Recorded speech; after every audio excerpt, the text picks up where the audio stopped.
नमस्कार, स्वागत है आपका अपने परिवार तीव्र शिक्षा में। जो लोग बिहार सुपर टेट देने वाले हैं वो इस चैनल से जुड़कर अपनी तैयारी कर सकते हैं। आज हम हिंदी इंग्लिश भाषा का प्रैक्टिस सेट तीसरा लेके आए हैं, तो चलिए शुरू करते हैं। इससे पहले अगर आपने हमारे चैनल को सब्सक्राइब नहीं किया हो तो इसे सब्सक्राइब और लाइक ज़रूर कर दें, ठीक है।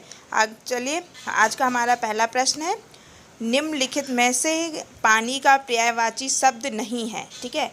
यानी 3 पर्यायवाची शब्द हैं पानी के और एक नहीं है। कौन से? सर, ये सर नहीं है, ठीक है। बाकी अम्बु, मेघ, पुष्प, नीर, ये किसका पर्यायवाची है? पानी का। याद कर लीजिए, अम्बु, मेघ, पुष्प, नीर, ठीक है। आगे बढ़ते हैं। निम्नलिखित में से घर का पर्यायवाची शब्द नहीं है, ठीक है। नहीं पे ज़रूर ध्यान दिया करिए, ठीक है। तो ये नहीं को ऐसे आप लोग एग्ज़ाम में अंडरलाइन कर लीजिएगा। घर का पर्यायवाची कौन सा नहीं है?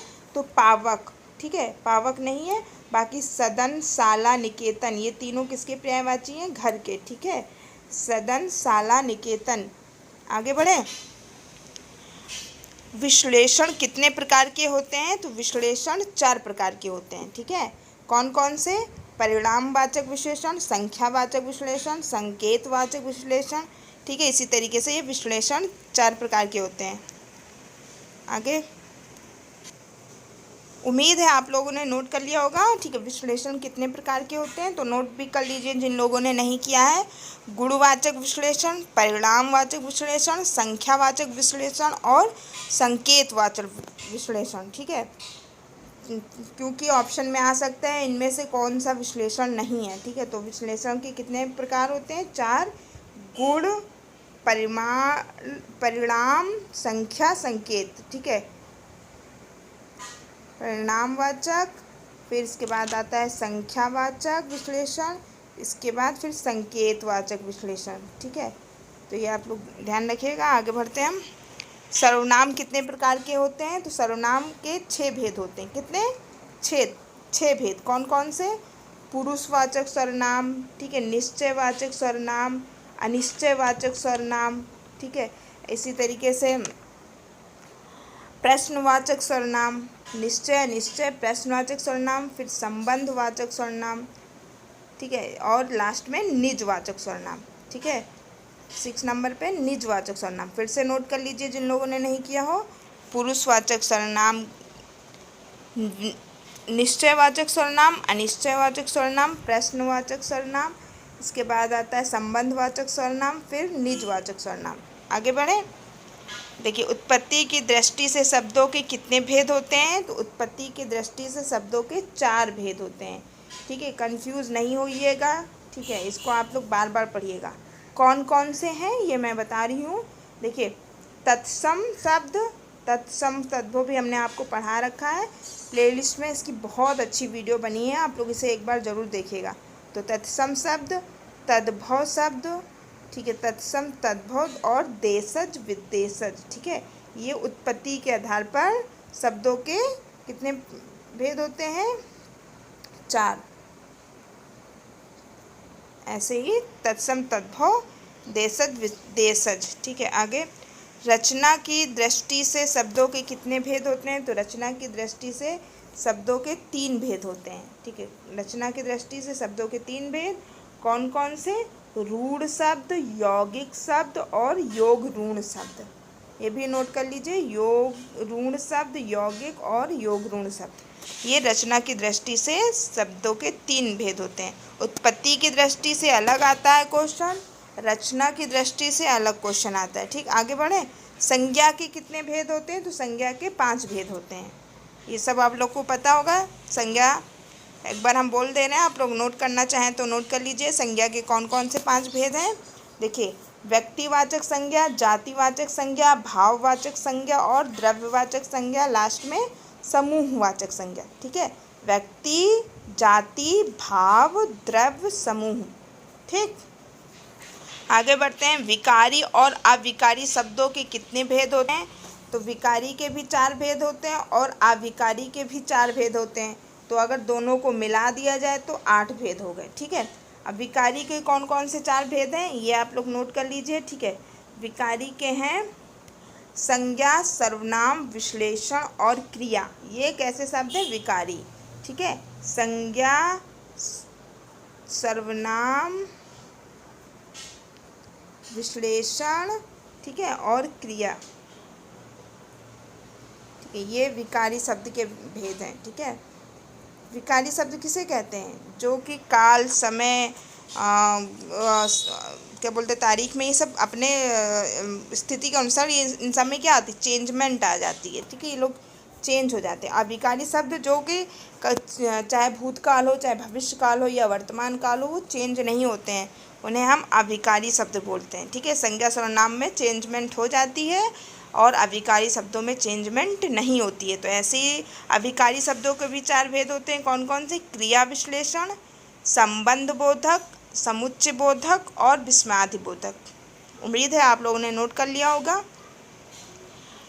आगे बढ़ते हैं। इनमें से कौन सा शब्द संज्ञा से बना हुआ विश्लेषण है? तो जो संज्ञा से बना हुआ विश्लेषण है वो है कुलीन। कुल से बना कुलीन, इसमें प्रत्यय लगा हुआ है, इन प्रत्यय। ठीक है, ईन प्रत्यय। ठीक है, कुल धन ईन, कुलीन। ठीक है, बाकी कृपा भाववाचक है, जाति भी हमारा वो है, समूहवाचक में जाति आ जाता है, द्रव्यवाचक में नमक हमारा द्रव्यवाचक है। ठीक है, तो कुलीन हमारा संज्ञा से बना विश्लेषण शब्द है। ठीक, आगे बढ़ते हैं। यथा समय में कौन सा समास है? तो यथा में ये देखिए यहाँ पे उपसर्ग लगा हुआ है, यथा, तो जहाँ पे यथा उपसर्ग लगा होता है वहाँ पे अव्ययीभाव समास हो जाता है। आगे बढ़ते हैं। प्रत्येक समास है, प्रत्येक में भी प्रति धन एक। ठीक है, तो प्रति क्या है? हमारा उपसर्ग। जहाँ जो शब्द उपसर्ग से बना होता है वहाँ पे ऑलरेडी अव्ययीभाव समास होता है। ठीक है, आगे तिरंगा। तिरंगा कौन सा समास है? तो बहुब्रीहि, जिसका अर्थ कुछ तीसरा ही निकलता है उसे बहुब्रीहि समास कहते हैं। तो तिरंगा को हम बोलते हैं ना, तीन रंगों का समूह। ठीक, या तीन रंगों का बना हुआ। क्या झंडा हमारा तीन रंग का है ना, यानी भारत देश का झंडा, तो बहुब्रीहि समास हो गया ना। आगे बढ़ते हैं। कवि का स्त्रीलिंग क्या होता है? तो कवयित्री, बहुत ही ज़्यादा इम्पोर्टेंट है ये, इसका वाक्य शुद्धिकरों में भी ये आता है। तो कवयित्री एकदम सही लिखा हुआ है। तो कवि का स्त्रीलिंग कवयित्री। आगे सूर्य का स्त्रीलिंग क्या होता है? सूर्या। ठीक है, सूर्य का स्त्रीलिंग सूर्या। इम्पॉर्टेंट क्वेश्चन है और एग्ज़ाम में आए हुए हैं, एग्ज़ाम में ऐसे ही क्वेश्चन आते हैं। ठीक है, तो आप लोग ध्यान रखिएगा, क्योंकि बीपीएससी के चेयरमैन ने तो वैसे ही बोला है कि हिंदी आपकी भाषा है, तो इसका मतलब ये नहीं कि हिंदी सरल आएगी। ठीक है, तो ये बहुत ही अच्छे क्वेश्चन की प्रैक्टिस सीरीज़ चलाई जा रही है, आप इसे 2-3 बार ज़रूर देखिए। और एग्ज़ाम से पहले भी आप लोग इसे सारा सीरीज़ एक साथ लाइक कर लीजिए। लाइक करने के बाद आप लोग की इसकी प्लेलिस्ट बन जाएगी, जहाँ से आप लोग इसको ज़रूर पढ़ सकते हैं। ठीक है, तो सूर्य का स्त्रीलिंग रूप क्या होगा? तो सूर्या। आगे बढ़ें। देखिए, पेड़ से फल गिरा में से किस कारक की विभक्ति है? तो गिरने के कारण यहाँ पे अपादान कारक है। ठीक है, जब कोई चीज़ किसी से अलग होती है तो अलग होने की स्थिति में कौन सा कारक होता है? अपादान कारक। ठीक है, ये ध्यान रखिएगा। जैसे छत से बिल्ली कूदी, यानी छत से बिल्ली अलग हुई ना, तो वहाँ पे भी अपादान कारक हो जाएगा। ठीक है, आगे बढ़ते हैं। वह कुल्हाड़ी से वृक्ष काटता है, तो इस वाक्य में कौन सा कारक है? तो किसी हथियार से कुछ काम किया जाता है, यानी कर्ता ने कर्म को करण से, कारण क्या है? कुल्हाड़ी। ठीक है, तो यहाँ पे करण कारक होगा। ठीक है, करण कारक होगा यहाँ पे, क्योंकि जब किसी साधन के द्वारा किसी चीज़ को काटा या अलग किया जाता है तो वहाँ पे करण कारक होगा। आगे बढ़ें। माँ ने बच्चों को सुलाया, इस वाक्य में को किस कारक की विभक्ति है? तो कर्ता ने कर्म को। उम्मीद करते हैं ये वाले लाइन आपको याद होना चाहिए। कर्ता ने कर्म को करण से संप्रदान के लिए अप्रदान काकी के, ऐसे याद होगा तो इसे पहचानना सरल हो जाएगा। हाँ, ठीक है, तो को जहाँ पे आता है वहाँ पे कर्म को कर्म कारक होता है। आगे बढ़ते हैं। अध्यापक शब्द का स्त्रीलिंग क्या है? अध्यापिका। और इसकी वर्तनी भी देख लीजिए, अध्यापिका ऐसे ही लिखते हैं। ठीक है, आगे बढ़ते हैं। नायक शब्द का स्त्रीलिंग नायिका।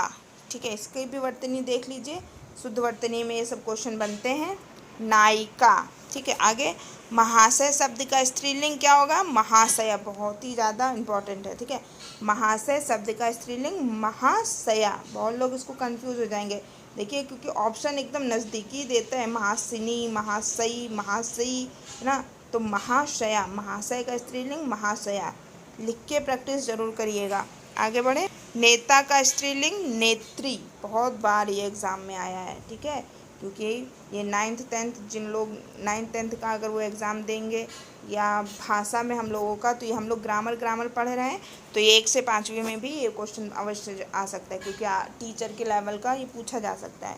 तो नेता का स्त्रीलिंग नेत्री। ठीक, आगे बढ़ते हैं। दाता शब्द का स्त्रीलिंग रूप क्या है? तो दात्री। ठीक है, दाता, दात्री। इसको वर्तनी भी जरूर देखते चलिए। आगे, इंद्र शब्द का स्त्रीलिंग रूप क्या है? इंद्राणी। ठीक है, इंद्राणी नहीं हो तो इंद्राणी भी हो सकता है। ठीक है, आगे बढ़ते हैं हम। इया शब्द का उच्चारण स्थान तालु। क्यों? जहाँ इया यानी कंठ, कंठ के बाद क्या आता है? तालु। ऐसे याद कर ली, कंठ, तालु, मूर्धा, तालव्य, ओष्ठ। इसको ऐसे लाइन से याद करिएगा, तब आपको पता चल जाएगा। इया जो हमारा स्पर्श व्यंजन है उसकी दूसरी लाइन में आता है ना, तो इया का उच्चारण स्थान तालु है। आगे बढ़ते हैं। उ ध्वनि का उच्चारण स्थान क्या है? तो उ बोल के देखिए, ओष्ठ पे आ रहा है ना, तो ओष्ठ। आगे, समुच्चय का सही संधि विच्छेद बहुत ही ज़्यादा इम्पोर्टेंट है। देखिए, सम धन उत धन आय, सम उत आय, ये समुच्चय का संधि विच्छेद है। ठीक है, देखिए इसमें अच्छे अच्छे क्वेश्चन को सम्मिलित किया गया है, तो एक बार वीडियो को लाइक जरूर कर दें। ठीक है, समुच्चय का संधि विच्छेद क्या होगा? सम धन उत धन आय। नेक्स्ट, सूर्योदय का सही संधि विच्छेद क्या होगा? तो सूर्य धन उदय। ठीक, महेंद्र का संधि विच्छेद क्या है? तो महाधन इंद्र, महेंद्र का महाधन इंद्र। ऐसे ही क्या आप जा रहे हैं? क्या में कौन सा निपात है? यहाँ पे प्रश्नवाचक, कौन सा निपात है? यहाँ क्वेश्चन पूछा गया है ना कि क्या आप जा रहे हैं, तो ये क्या होगा? प्रश्नबोधक।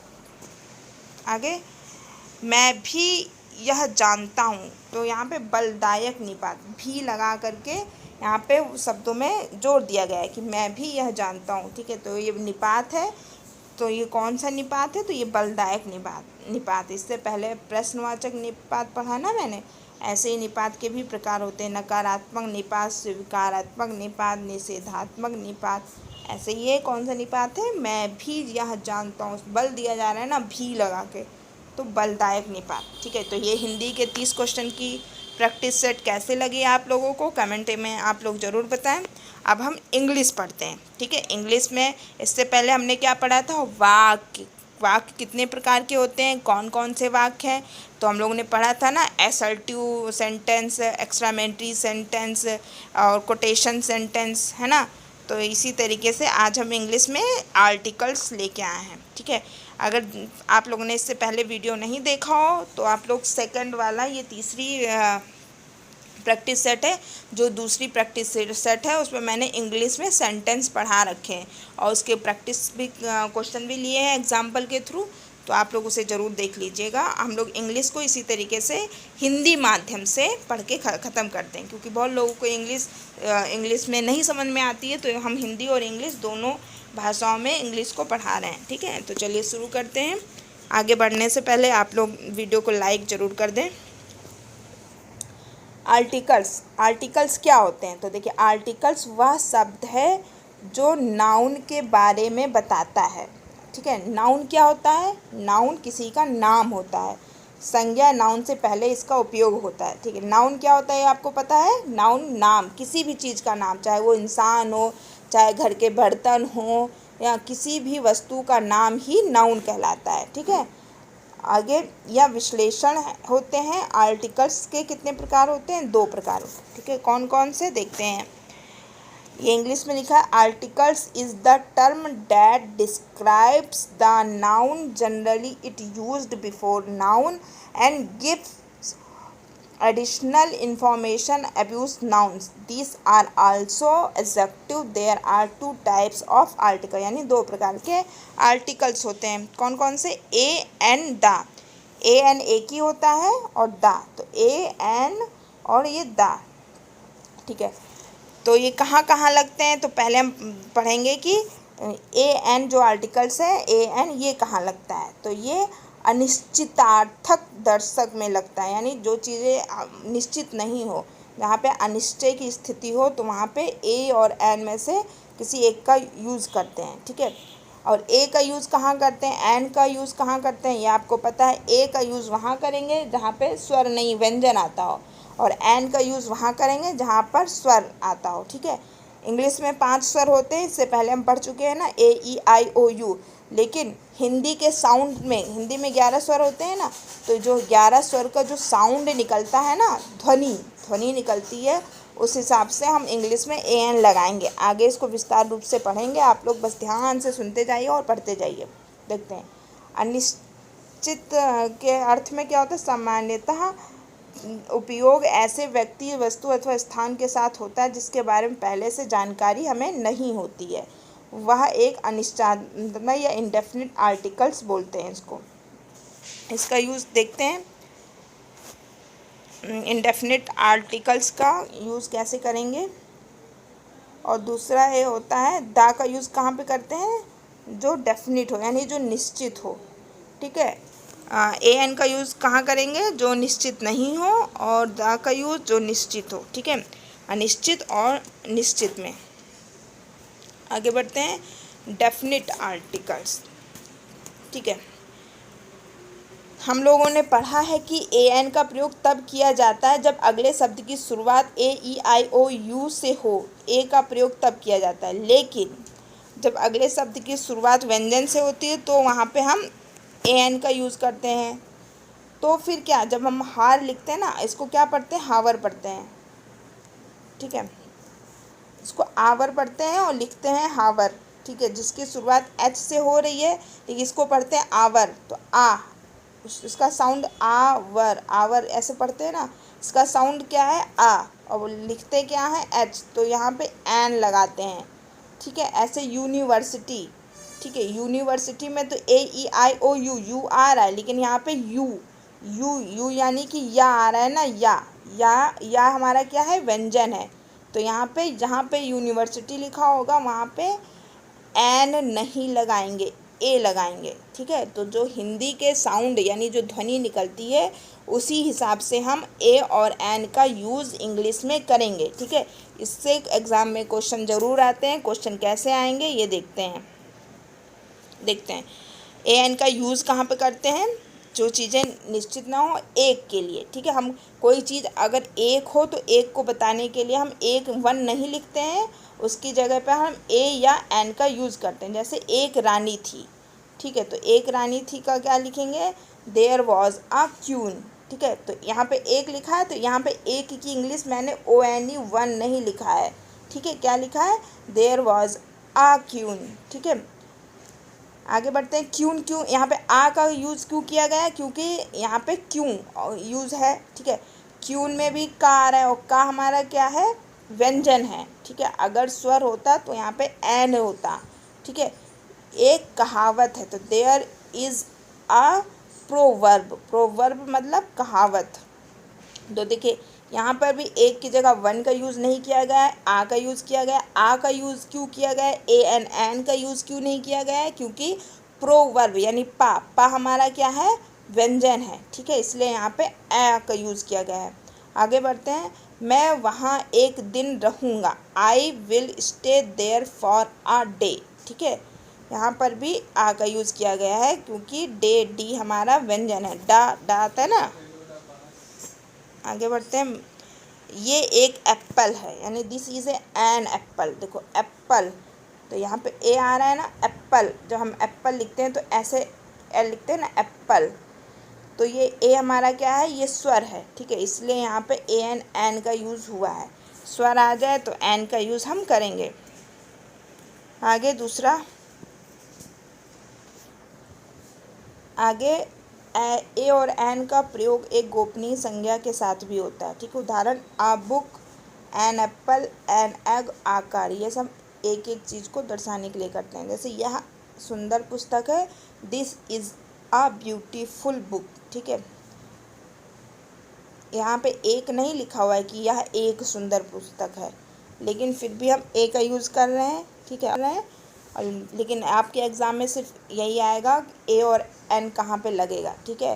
तो ध्यान रखिएगा, स्वर जहाँ पे होता है वहाँ पे एन लगता है, ठीक है, स्वर, हिंदी के स्वर, ठीक है, इंग्लिश के स्वर नहीं से आप लोग साउंड नहीं निकालिएगा, हिंदी के स्वर से आप लोग निकालिए। और जहाँ पर व्यंजन होता है वहाँ पे एन लगता है, ठीक है। और साथ ही दूसरा क्या है, ये एक को, संख्या एक को दर्शाता है, ठीक है। वह एक अभिनेता है, तो ही इज़ एन एक्टर, ठीक है। तो यहाँ पे एक्टर लिखा है ना, इसलिए यहाँ पे आगे एन का यूज़ हुआ है, ठीक है। रिया एक अभिनेत्री है, तो रिया इज़ एन एक्ट्रेस। ये एक अंडे हैं, तो दिस इज़ एन एग, ठीक है। तो ये जो हिंदी के साउंड्स होते हैं उस पर ही ए और एन डिपेंड करता है। आगे बढ़ते हैं हम। एन का यूज़ कहाँ लगता है, उम्मीद करते हैं आप लोग को ये समझ में आ गया होगा, ठीक है। चलिए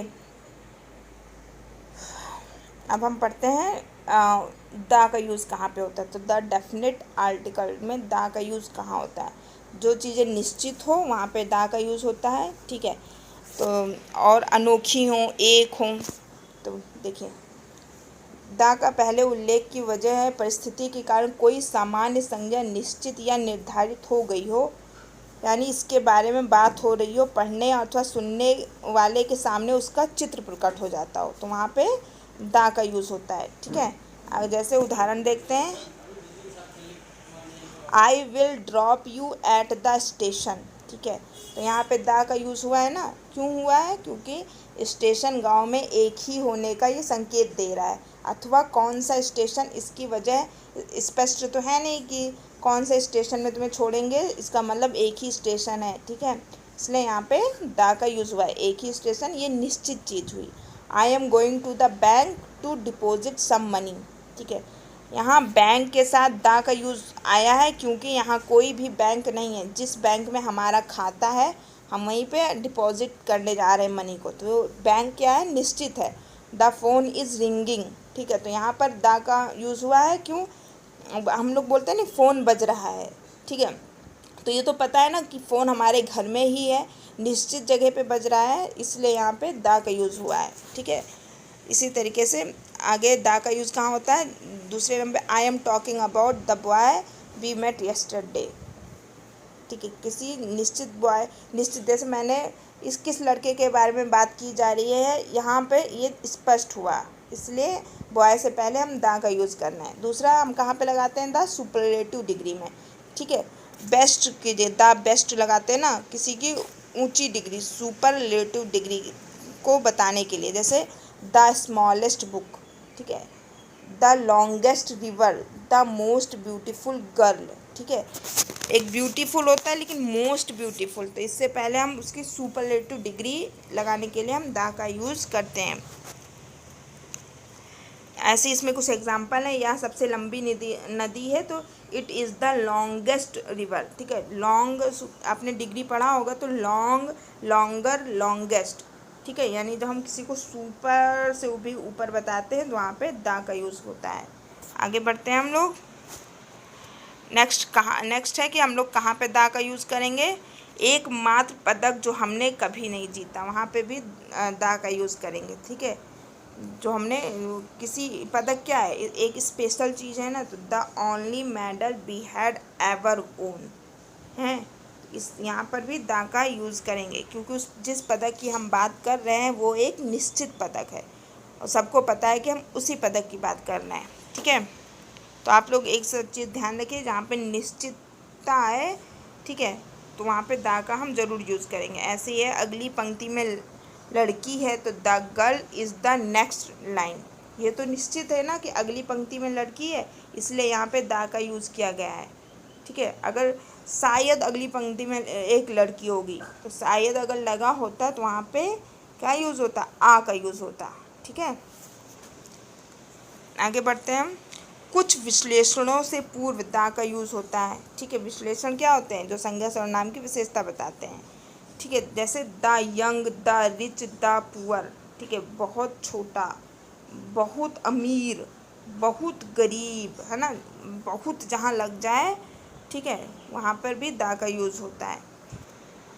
आगे देखिए, किसी वस्तु या प्राणी के नाम के साथ का में भी दा का यूज़ करते हैं। ठीक है, उस जाति के सभी प्राणी अथवा उस तरह की सभी वस्तुएं यह अर्थ व्यक्त किया जा सकता है। जैसे the Panda is a pretty animal.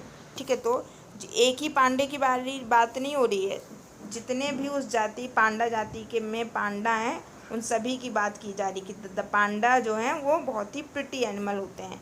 ठीक है, आगे कुत्ता एक वफादार जानवर है, तो द डॉग लगाएंगे, क्योंकि एक कुत्ते की बात नहीं हो रही, यानी कुत्ता जाति है जो जानवर की, उसमें पर्टिकुलर कुत्ते की बात हो रही। कुत्ता, the dog is a loyal animal. ठीक है, तो इस तरीके से हम देखते हैं। और ग्रंथ के नाम के साथ भी दा का यूज़ करते हैं। ठीक है, जैसे the Ramayana, the Gita, the Bible. ठीक है, रिस्पेक्ट देने के लिए आप कह सकते हैं। ठीक है, आगे बढ़ते हैं हम।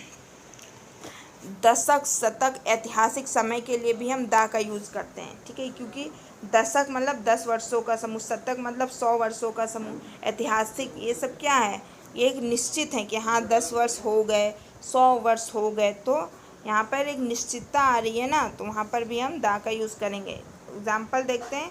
Things were very different in the 16th। हाँ, 60 दशक के समय बहुत ही डिफरेंट चीज़ें थी, तो द स्टोन एज। ठीक है, इसी तरीके से द का यूज़ कहाँ कहाँ करते हैं आप लोग को समझ में आ गया होगा। हाँ, यहाँ पे भी एक इम्पॉर्टेंट है, किसी नदी, पहाड़, फेमस पहाड़, प्रसिद्ध स्मारक, भवन के आगे भी हम द का यूज़ करते हैं। जैसे द गंगा, द ताजमहल। ताजमहल पूरी दुनिया में एक ही है ना, तो गंगा भी एक ही है। ठीक है, और द एफिल टावर भी एक ही है। तो कोई चीज़ एक ही हो और फेमस हो तो उससे पहले भी हम दा का यूज़ करते हैं। ठीक है, आगे बढ़ते हैं। दा का प्रयोग केवल एक हाँ देखिए, वही चीज़ लिखा है जो दुनिया में केवल एक ही हो और फेमस भी हो, तो वहाँ पर यूनिवर्स चीज़, हाँ पूरी यूनिवर्स में भी जो चीज़ें एक हो वहाँ पे भी हम दा का यूज़ करते हैं। जैसे द मून, द सन, पूरी दुनिया में मून और सन एक ही है ना, तो the universe of the sky, the sky, आसमान भी एक ही है। ठीक है, आगे बढ़ते हैं। कहाँ पे आर्टिकल्स का प्रयोग नहीं करते हैं, दा का प्रयोग कहाँ नहीं करते हैं, व्यक्ति का, भाषा, देश, गांव, खेल, दिन, महीना, द जुलाई, द फरवरी, इस तरह राज्य, द लखनऊ, द बिहार, ऐसे नहीं करते हैं ना, क्योंकि चौक, त्योहारों के नाम के साथ हम आर्टिकल्स का प्रयोग नहीं किया जाता है। इस पर ध्यान रखिएगा। क्या, व्यक्ति, भाषा, देश, गांव, शहर, खेल, दिन, महीना, राज्य, सड़क, चौक और त्योहारों के नाम सामान्यतः दा का यूज़ नहीं करते हैं। कहाँ पे करते हैं, प्रॉपर नाउन में करते हैं, जो अनकाउंटेबल नाउन हो। जैसे देखते हैं, राजेश, इंडिया, रायपुर, दिल्ली, यहाँ पे तो नहीं करेंगे क्योंकि ये काउंटेबल है। आगे देखिए, कुछ देशों के नाम दा का यूज़ करते हैं। कौन सा देश है जिसमें दा का यूज़ करते हैं, तो द यूनाइटेड किंगडम, यहाँ पे दा का यूज़ करते हैं। हम द इंडिया नहीं कहते हैं। ठीक है, द रूस, द चाइना नहीं, सिर्फ द का यूज़ द यूनाइटेड किंगडम के लिए ही करते हैं। क्यों करते हैं, क्योंकि the union of Soviet socialist Republic. ठीक है, ये क्या है, यूनियन का मतलब संघ होता है। ठीक है, तो यानी एक से अधिक देश के एक बड़े क्षेत्र से मिलकर बना हुआ है। ठीक है, ये जो द यूनाइटेड किंगडम है, एक से अधिक देशों या बड़े क्षेत्रों से मिलकर बना हुआ है, इसलिए यहाँ पर विशेष होने के कारण द का आर्टिकल्स यूज़ करते हैं। यानी जब कोई चीज़ें विशेष हों तो वहाँ पे हम रिस्पेक्ट देने के लिए द का यूज़ करते हैं। तो उम्मीद है आपको आर्टिकल समझ में आ गया होगा। एग्ज़ाम में यहीं से क्वेश्चन बनेंगे। ठीक है, तो आप लोग नहीं समझ में आया होगा तो एक बार इसको दोबारा प्ले कर लीजिएगा। चलिए, आप वीडियो को लाइक कर दीजिए। धन्यवाद।